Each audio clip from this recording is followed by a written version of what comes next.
I'm going to try some armchair autobiography,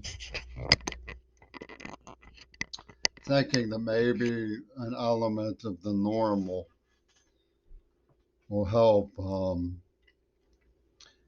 keep a reasonable focus on what happened so that things don't get disoriented too severely. It's very difficult when every image and metaphor and phrase are analyzed for hijacking by reframe academic mercenaries. For example, Professor Lee is a Chinese gentleman who teaches professionally the study of philosophy at Tacoma Community College. I don't know where else. I think he was educated at the University of Washington. And he gave me an A minus despite my point value because he said that I would sometimes veer off in some direction. It's hard with intellectuals like that, mercenarily policing your psyche to reframe things in casual conversation. In fact, some people don't like small talk at all. A man I admire was Secretary General of the United Nations, which the book says is like the secular pope of the world, a man whose job is powerless to change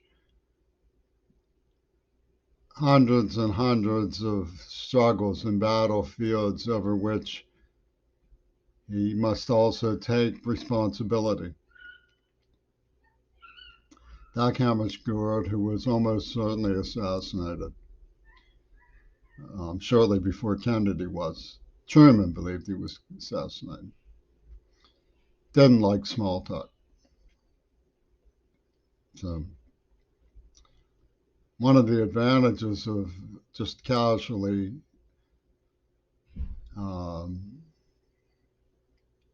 memorializing some of the things that happen is that it's a turnoff for these academic weirdos.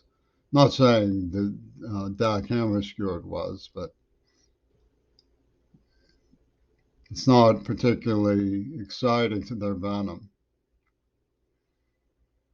They probably have the same proclivity of getting bored with small talk. But it's also important to understand when you start jabbering and yammering in Senegalese with infratitudinal super psychiatry from the Sophisticates of UW Dialectical and Jay Inslee's Wardens of Corrections and so on. Yeah, you're talking about a 15-year-old who was growing up in a Pittsburgh public school district. Now, if you look at the situation as it has played out 50 years later, I'm 61 years old. The same little troop of Jewish, violent, brutal bullies lured, with the help of Jay Inslee, over my affairs, who surrounded me in high school when we moved to try to get away from terroristic violence. Now, that stuff is the sort of thing that the mercenaries love to hear about because they get their yayas out yammering in Senegalese about it. Well, to me, it was just a bunch of kids. I was deaf and couldn't find any friends. They were the only people who seemed to want anything to do with me. Children of a Lesser God is about a situation like that. Only the protagonist was a woman, the stylistic Hollywood types vetoed saying I'm a protagonist, but that's not on the level of casual conversation about what happened. I'm not saying that it's protagonist, just the Pittsburgh Public Schools did.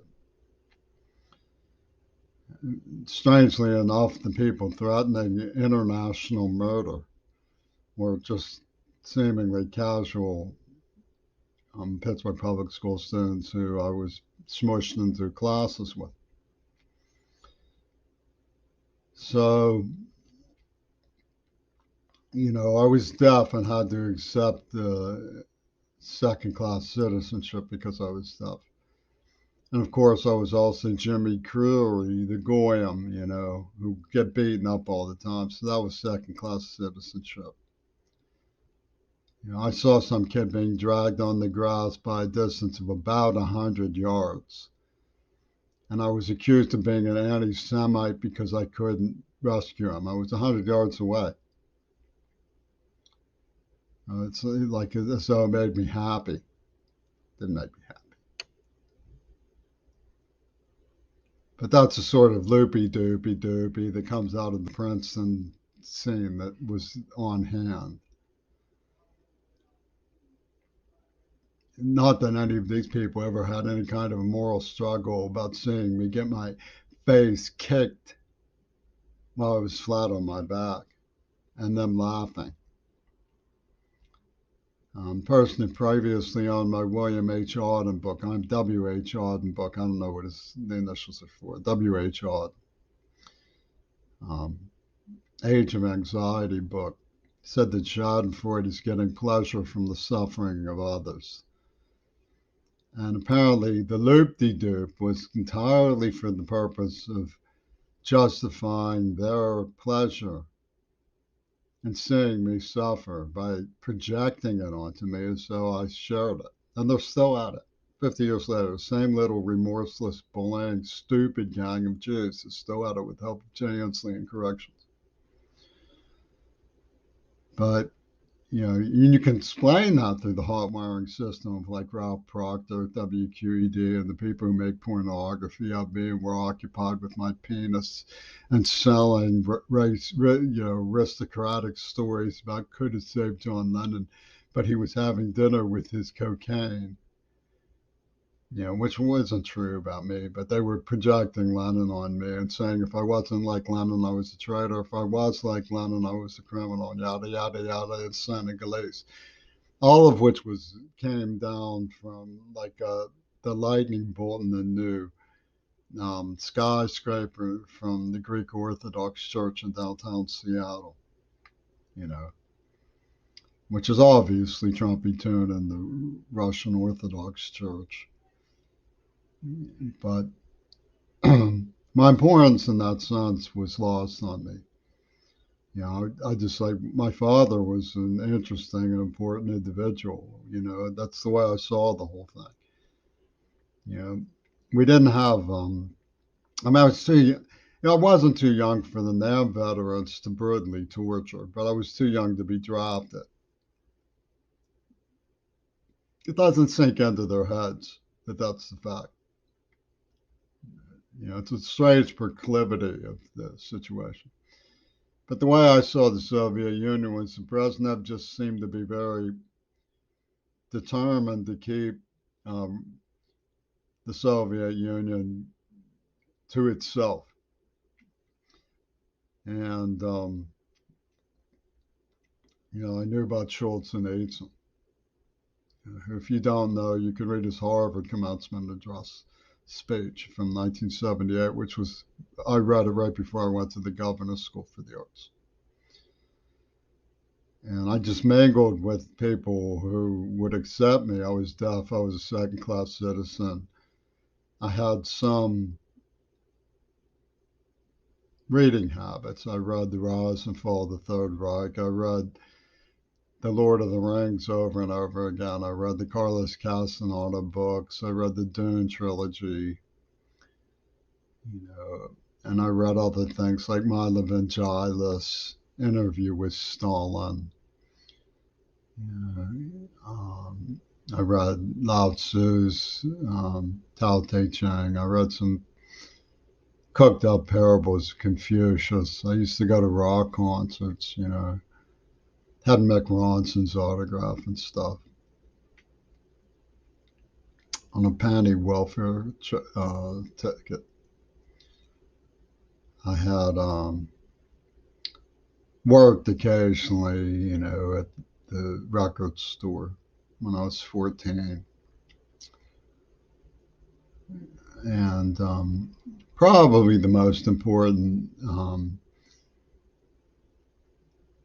reading I did was about World War II. I read quite a bit of Holocaust survivor books, things by Eli Wiesel and Kazetnik, Primo Levi, um, Bruno Bettelheim. Um, I read Robert Nozick's book, Anarchy, State, and Utopia, at least enough of it to understand that in Douglas Hofstadter's Magical Themes and Jacques Derrida's Dissemination. I read The Young Person's Guide to King Crimson, and I'll pick up a book and read it cover to cover. Ayn Rand's Fountainhead. I read her um, Atlas Shrugged. I read her Objectivist newsletter. Yeah, I'd browse something and read it. Marshall McLuhan, maybe. Future Shock by Alvin Toffler. I used to enjoy sitting in the window at the Community College of Allegheny County with Alvin Toffler and reading him. And in fact, I liked it so much that years later I would go back to that perch. Like after my girlfriend left me, I went back to that perch and sat there with my Alvin Toffler book. I felt like a houseplant of the community college. I could do it today and get that same astral feeling. I would read Martin Luther King's books, Dick Gregory's books. James Baldwin was fantastic. Boy, The Fire Next Time is a rocking book. Black Boy by Richard Wright. Zora Neale Hurston. I got around to reading her when I found out about her. She's good. She's really interesting. People who are somewhat lost on me now after all of these years. Parlog or Christ. Yeah, I used to read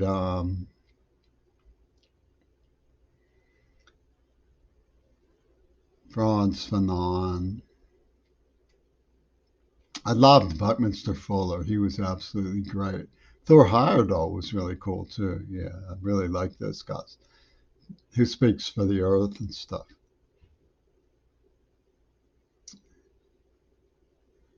Kurt Vonnegut, I read Slapstick and Mother Night.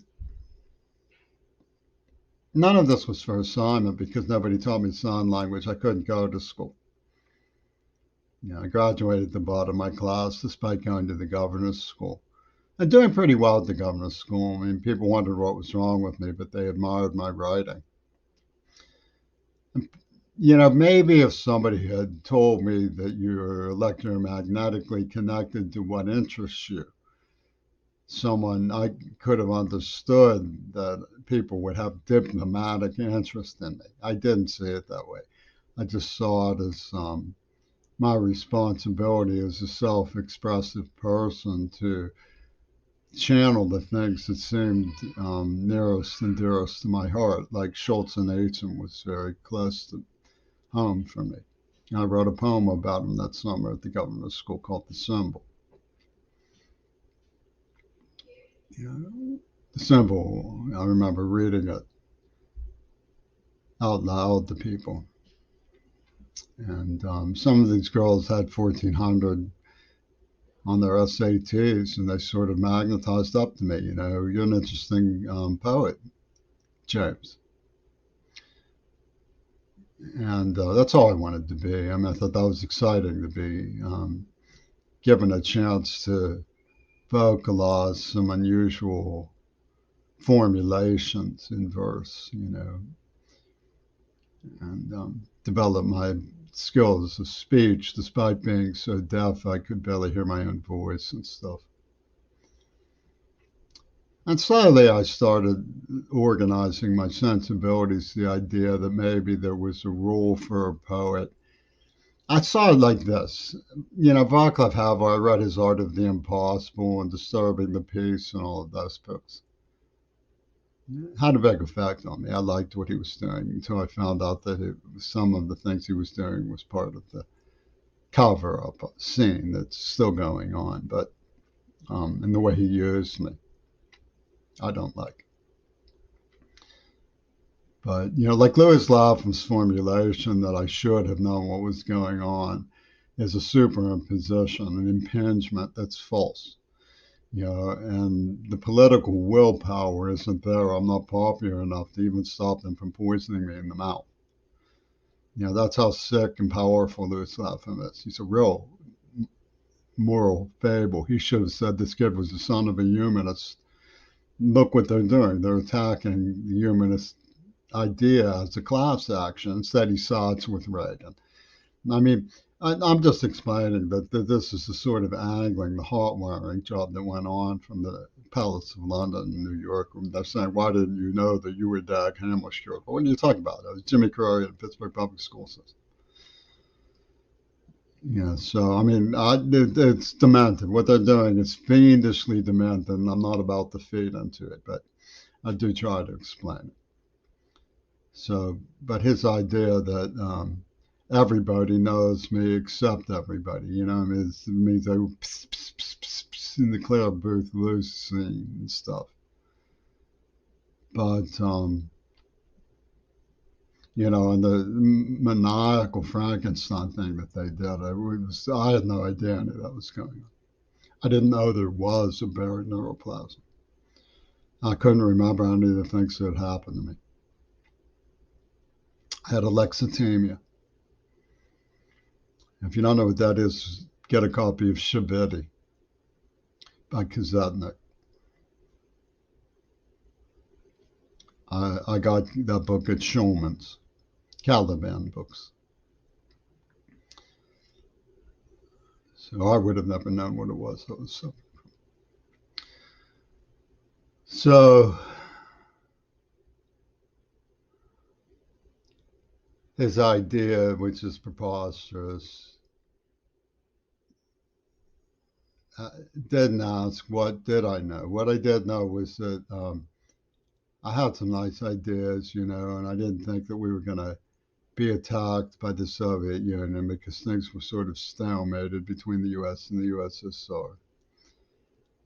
I liked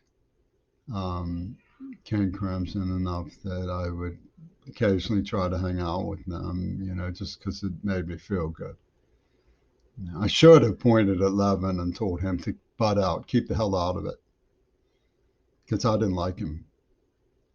But I didn't identify that I didn't like him. He just seemed like somebody I wouldn't want anything to do with you, but I wanted to be in King Crimson in some way. And I don't anymore, but of course I already was. They had hit me in the head. I was not supposed to even know that. When I found out what was going on, they went berserk. But the point is what was going on was I was a deaf kid, very humble, sort of stumbling through Pittsburgh public schools, dealing with a lot of lost potential and stuff, you know, being locked out of opportunities all my peers had. When Leslie Katz pulled her trick of rejecting me, now, I mean, I'm not saying that she didn't have grounds to reject me. I wasn't the best boyfriend in the world. And I said that in my letter to her, you shouldn't attack me. You're welcome to leave. I mean, was basically what the letter said.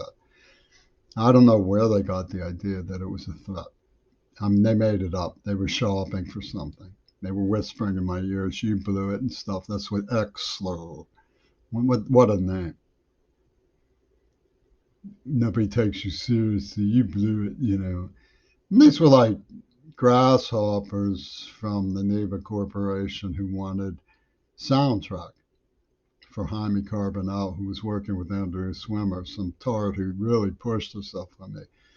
I tried everything, which she never bothered to do. Return favors she never bothered to return. And they, JNC days, like with Biden, why didn't you walk her home? Because her home was disgusting, because the people on the street had tortured me. They were circling in stolen cars looking for me. What did, I mean, there was an adult there who could have walked her home. What was she doing undressing me as a child? But these are questions that Michael Reagan loves. He's lascivious about it, because I went into Pitt News and I compromised the name of his father and the student ethics center on Contra. It's like, what are you talking about? That it's a good idea to kill Central American children. A dude named Bruce Crago, articles called things like Mordant Testing, was mocking me. Seriously. If you come across this video and you're a humane human being, even a high school student, crucified emotionally by what happened to the children in the Ukraine, for example. How is it possible? How is it possible? Listen up for a second. I was writing articles about, Reagan's yammering about communist opponents while the children of the dead are eaten by flies. And the motherfucker, he mocked me. This is the superficial insanity of the University of Pittsburgh. And of course, you get a monster like Putin who just plays that back, See, you're no different than us. Ha, ha, ha, ha, ha. I said you have to have principles to apply principles. You apply principle to Russia to get your courage up to apply the same principles towards the United States. I mean, that's what the UN's job is. I'm not saying I was in the UN. UN turned on me with pussy ball fury over Maduri Goto. I still, Louis Lapham's battle axe came after me about all of that. Now, apparently, they don't even want to admit that the letters of Gail Burstyn are suspicious. So, how did I say them? There were a bunch of letters from a super intelligent, grimoire-bound Jewish girl who had passive aggressive feelings about me because I wasn't Jewish, but she was attracted to me. And she would write to me all the time, and she was part of the Jewish establishment. The daughter of Magistrate Shelley Friedman and introduced me to her. Ralph Todd worked for Milton Schaap, the governor. He introduced me to Milton Schaap, in fact. And he took me up into his office when I was a little boy. Todd is working for Sony now with Maduri Goto and stuff. So they weren't people who I was, told be suspicious of them. What had happened to cause such a headache about Reagan was that he was being very evil towards liberals. And by then I found my father's work and realized that my father was a liberal. And some of the stuff started to look suspicious. And then AIDS, they had me in a medical library when that happened. And they were scribbling on the walls, things like Abe has AIDS. And one of them was one of the Rockefellers who went to school with Swarthmore with Leslie Katz. And a girl I knew from the governor's school had an SAT of 1400 who took to me a little bit when I was at the governor's school because of my intelligent framing of poetry. And so one of the Rockefellers was on hand, already. I went out dancing with J.P. Morgan's granddaughter and Ming-Na Wen from the Think Friends, So it wasn't like I was completely alone in the world. But people I liked were like John Seitz, who does green architecture. We used to get in talks about Buckminster Fuller. He sort of, showed me around the shops at Carnegie Mellon, the architecture studio and stuff. Gave me an acquaintance with some of the things I was missing because I couldn't go to college because of my deafness. But he admired my take on my energy on the subject of saving the planet, and he admired it burned him out, but he admired for a while my insistence that the authoritarians of the world had to be um, shouted at back, when they started their Nazism. So um, I think, like most of them, he got wondering why I was just sleeping with girls, who came on to me. But the script was I'm the Walrus, and they had done a number to me to loosen my code of conduct to that point. Casual sex was very in when it came to me with those girls. So they had a golden harvest of things that they could pass around the rumor mills when Louis Lapham got his Women's Day column going about me, surreptitiously with that god awful Peter Gabriel. Ugh. But you walk up the three-dimensional chessboard on the Starship Enterprise. I was idealistic. I was asked to design a prison. I called it Forbearance. It was sort of based on the Hall prisons, which were ships, but it was more like the Starship Enterprise. It had an observatory, and good behavior allowed you to go up and look at the stars at night and stuff. Forbearance Penitentiary was just the sort of idea that I would get.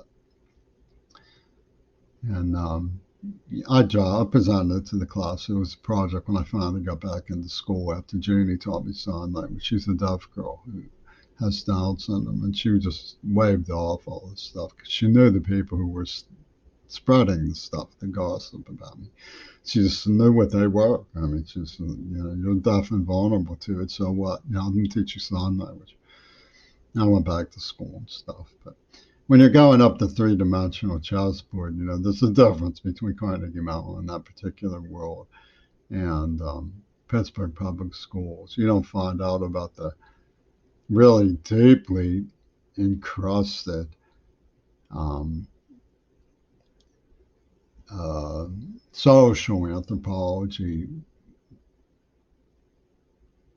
peculiar institution that Westmoreland County has built the University of Pittsburgh into the boondocks over the Fern Hollow Bridge and down Braddock and so on. I mean, you can see glimpses of it when car thieves come around and beat your brains in, or old guys drive up stroking at you and drive away. Pittsburgh's weird, seedy undercuts.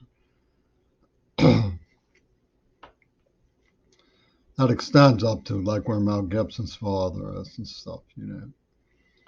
It's much suspect in the arson in Australia that accompanied the COVID attack.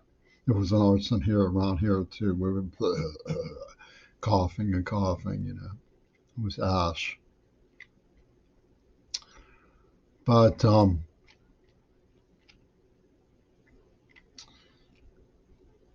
what I'm saying is that you're reminded to behave. Especially when you've gotten dislocated, you want to be fit in, and you want to recover from these kinds of incomprehensible things that happen. I mistook, like the band Genesis, people who had a grip on things rather than being the people who were stirring the pots of poison, which is what they really were. These are people who would never allow you to lead a normal life, no matter what they say. But it was that sort of, come along, get along, rah, rah, things happen, but we're all trying to do our best. Mission statement of like the community college where I work.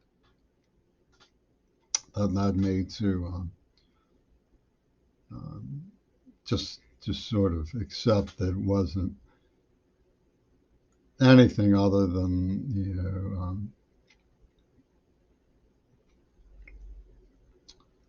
crime directed at somebody who was unlucky, the things that were happening to me.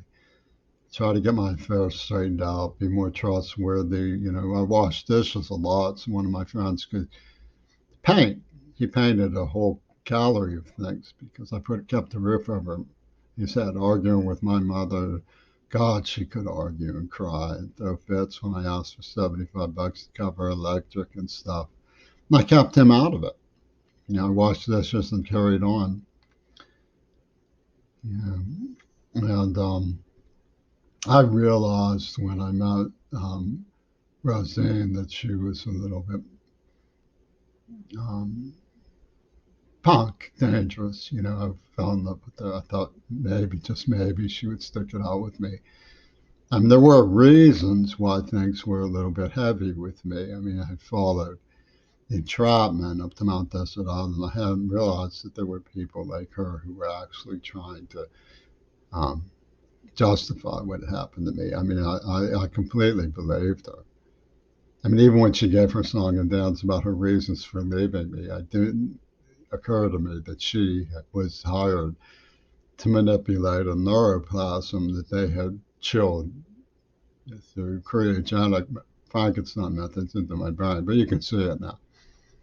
That is what she was up to. I mean, it never occurred to me that there were monstrous scientists from Attica State Prison working with Jay Inslee and Donald Trump to justify phasing out a whole percentage of humanity. Yeah. Which it was what Louis Lapham was all up to too. It's like the Saul Brecker Yoko Ono alliance that Andrea Swimmer crawled from. Horrible. I mean, how can anybody imagine that was going on? I mean, beats me. My peers are not distinguished people. I mean, I've said that before. I've called the honors society, the honors club, scornfully, but that's even being nice. That they would glorify loaded dice the way they did. Ugh. UW and the University of Pittsburgh and Carnegie Mellon University. I mean, I don't enjoy seeing our public schools trashed. I care about the children a lot more than people think I do. But, and a part of me says, well, damn, if that's what they're doing, they should be closed. Christ, if I was governor, I'd have the National Guard occupy TCC. Yeah, but it's hard to get to the bottom of these kinds of things, especially when they're all twisted up in some phony baloney like John Lennon was a soulmate of Ronald Reagan and Donald Trump and Oliver Stone have secured the blessings of Putin and all of this junk. And that I'm supposed to know well in the Pittsburgh Public Schools too. Couldn't remember hiding in the towel closet until after I went into seizures in Iowa.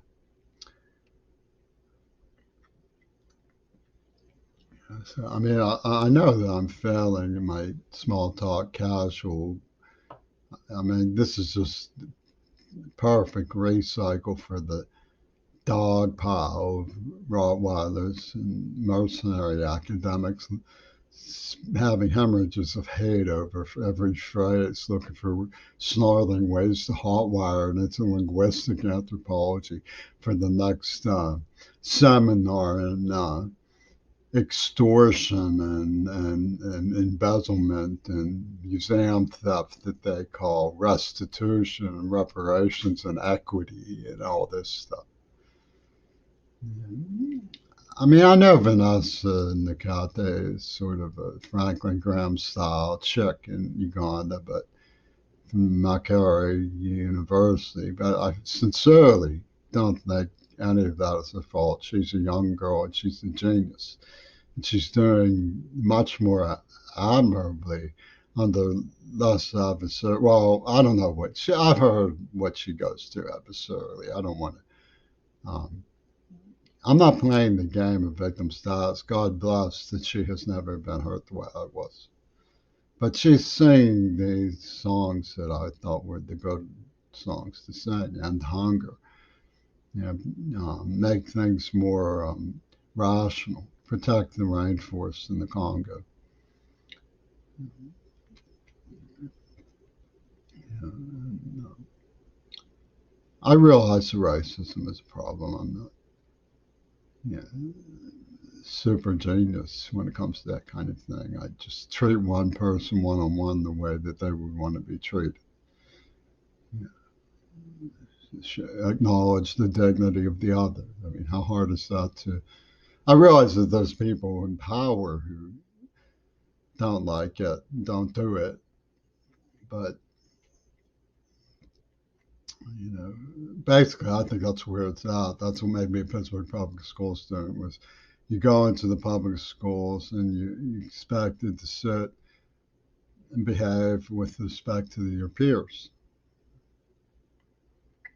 And apparently, there's a lot of kids in Africa, particularly women, who want to go to schools. And they're having trouble because of the circumstances with the climate change, for example, which is water vapor feedback. Things radiate and precipitate and evaporate, but it gets radiations change.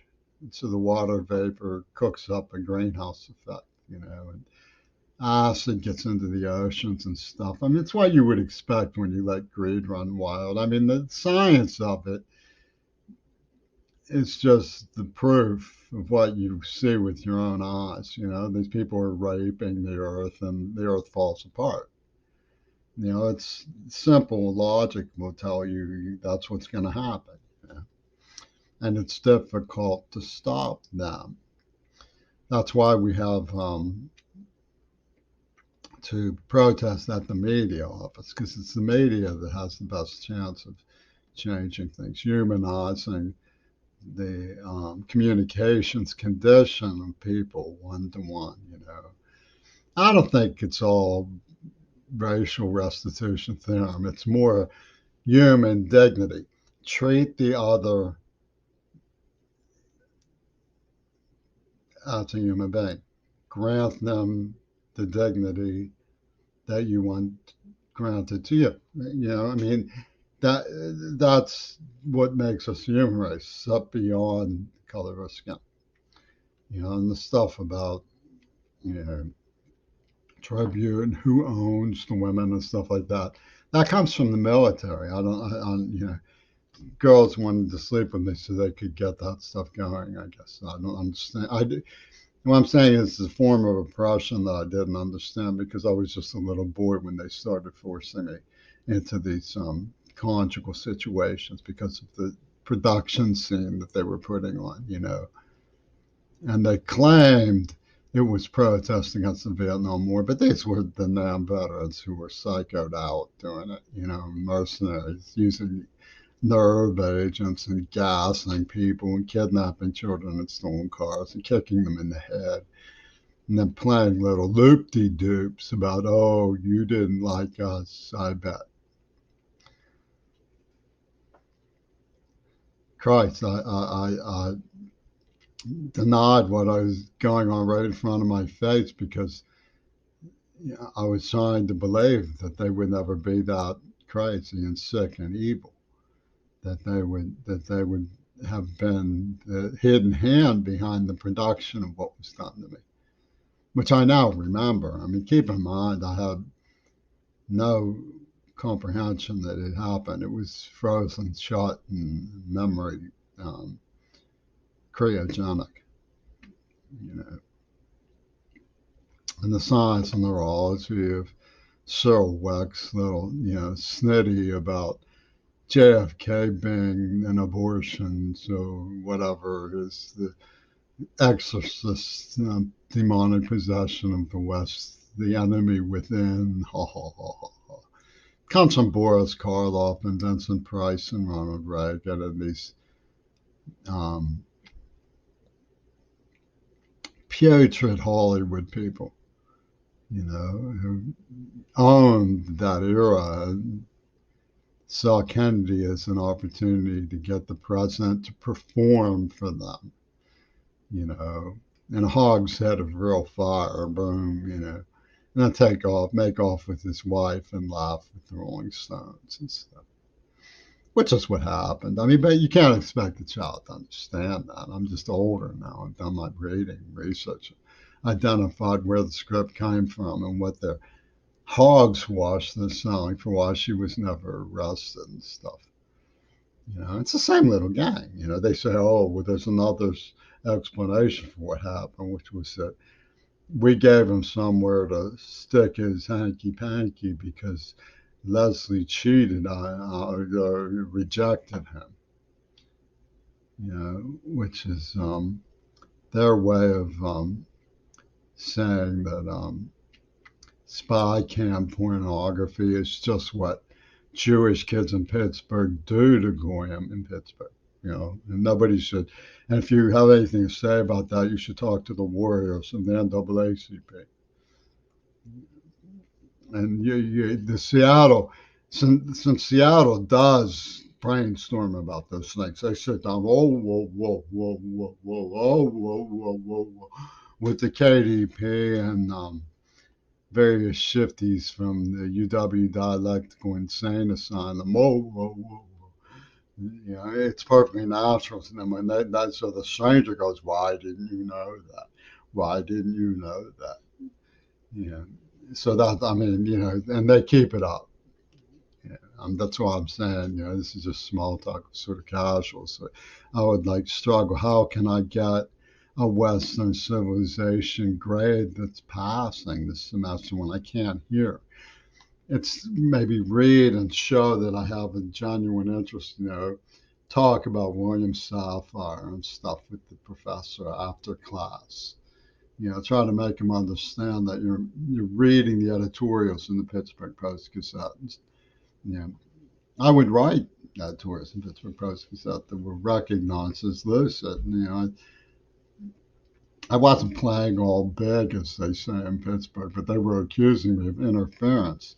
Nobody would have written the letter that convinced Parcel evidently to divest from South Africa if I hadn't. Why is that a bad thing? I mean, it's because they were using me already for something, man. You're interfering with the way we're using you, God damn it.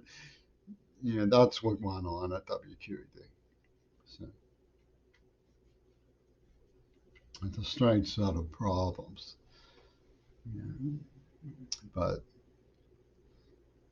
it's whether you love America or you see America as a television scheme, which is what I said in the symbol. Alexander Solzhenitsyn and Tickles the Bullet says the voice speak for Comfort Street, hide themselves from the world, which I believe is one of the messages that comes through as Harvard.